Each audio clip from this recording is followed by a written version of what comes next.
ginagawa tayong washing machine dito. Ito daw ay umusok. Unang repair ko dito, beltan ko to ng capacitor sa spin dryer. So single na siya. Ito yung dati niyang capacitor. Ayan. 3.8 sa kanyang dryer, spin.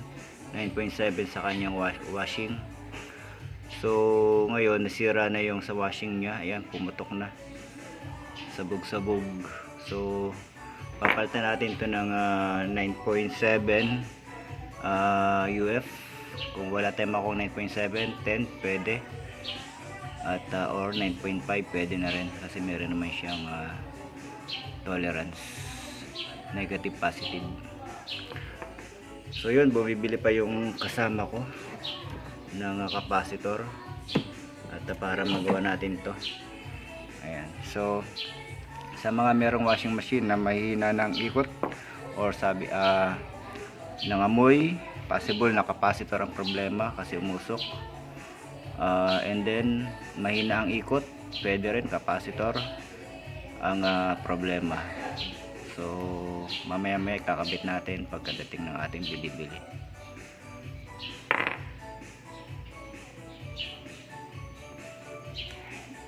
Ano siya?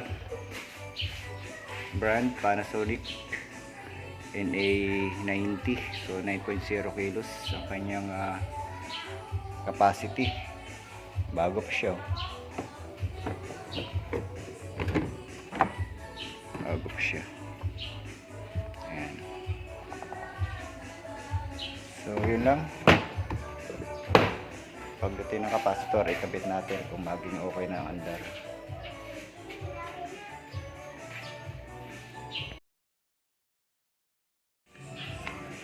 So ito na ang ating capacitor.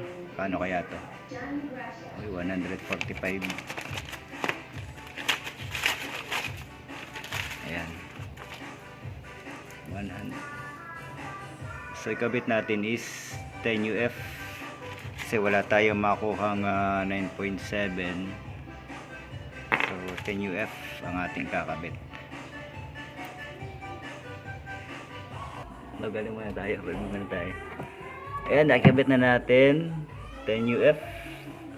So 4.7 yung kanyang original.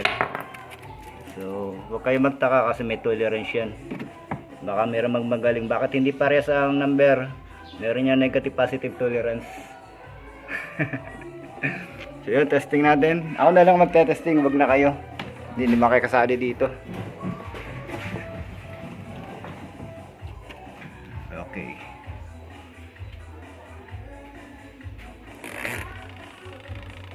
Wala, umikot. Ayan. So paano natin malalaman na malakas na yung kanyang ikot? Dapat pag ginawakan mo siya, hindi mo siya kayang pigilan. Ayan. So hindi mo siya kayang pigilan. Kahit pa kalabaw yung ipangano mo dito, hindi mo siya kayang pigilan. Ayan. So okay na siya. So kung meron kayong mga appliances na ganyan, gawin nyo. Bahala kung masunog. Pero kung kaya nyong gawin nyo. Pero kung hindi, tawagan nyo lang ako para magawa natin. Okay. Salamat sa panonood.